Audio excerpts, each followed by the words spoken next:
abiri malongi aga creative sector etteeka lya copyright baliisizza amendment 2025 etteeka eryo lituta emyaka 2 basemba dikwatako 2006 ne tututa emyaka 2 nga tugezaako kola ntukola amendment.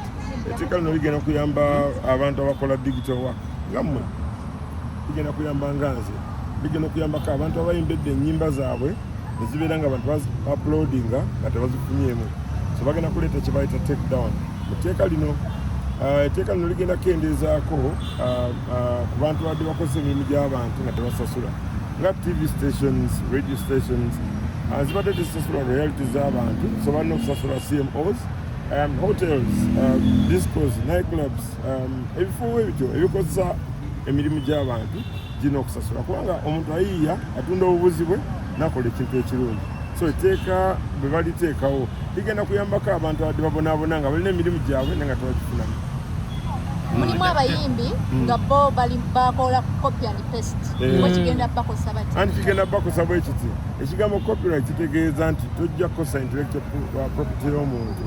Waliwo ennyimba z'owulira ng'olimba ddala olimba oli ayimba olimba olutali lulwe. Waliwo kye bayita moral rights.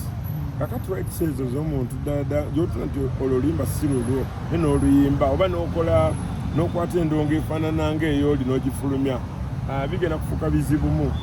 Kubaka tulina gye twandiisenga kooti yaffe ku URSP, Registrar General aweereddwa amaanyi kati okubeera nti asobola okutereeza disputes.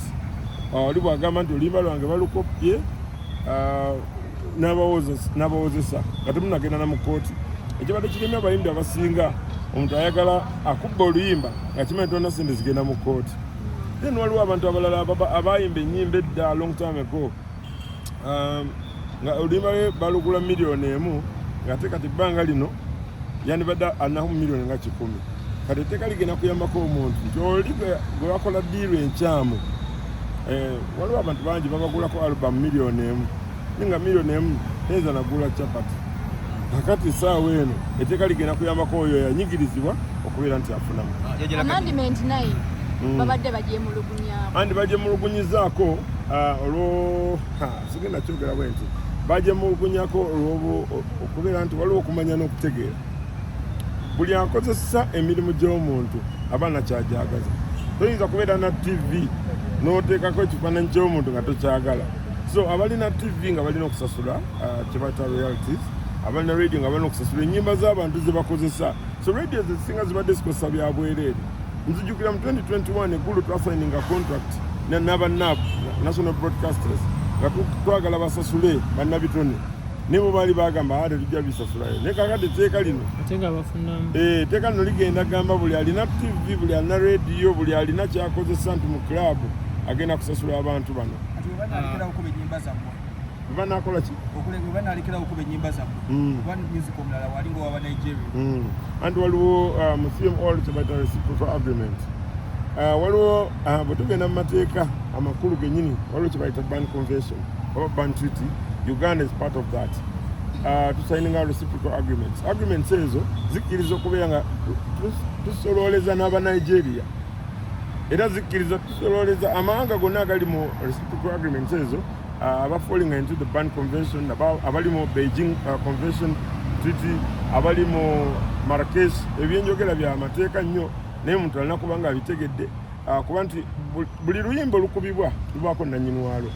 Jajalagadde etteeka lyo litandise okukola kati nga balimaze okuyisa wetuviiriddeyo omuntu wakutwalira mu kooti bikolerawo, kubanga bwe bamala okuyisa etteeka kiba kigenze in action.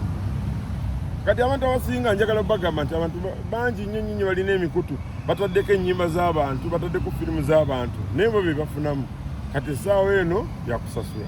Bannannyini mativu baddira ngeri basasiza obulango bw'ebivulu buki kugenda bamu mukikola mu. Andi kigenda kuba bwe kiti.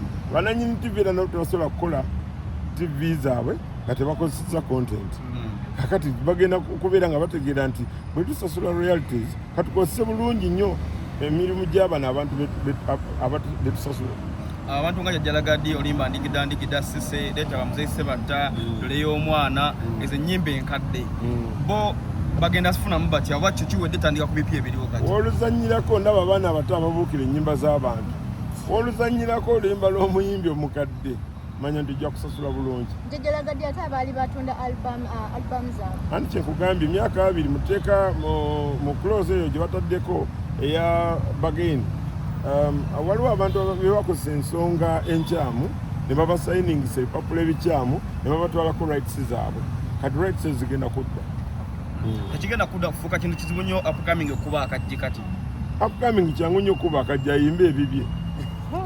Jjajjalagadi akasemba muteeka lye bayisizza nti singa omuntu oyo okuwenga si naddala gwabawaabidde niko sente ziba omutima gwe batadde kiri bwe kiti bwe twali tukola etteeka eryo tulikola kambabulire gye tuvudde etteeka tulirwaniridde emyaka 11 muyinza okuba mulaba byatteeka abantu abawoggana ku paliamenti mbaddeko Harare Aripo mbaddeko Switzerland mu Waipo mbaddeko Nigeria mbaddeko Ghana mbaddeko South Africa kuteeka etteeka lino kye ligenda okukola kikino tuba tufuna currency points mumpulirize bulungi currency points 105 nga kyekibonerezo omuntu kyalina ng'omuntu ayinza okukopola vidiyo yo nakusasula akakadde naye nga kakati byatawuseemu 2000 points kitegeeza olina kusasula miliyoni nga 2 ku 3 kakati miliyoni 2 ku 3 vidiyo y'omuntu ojja gireka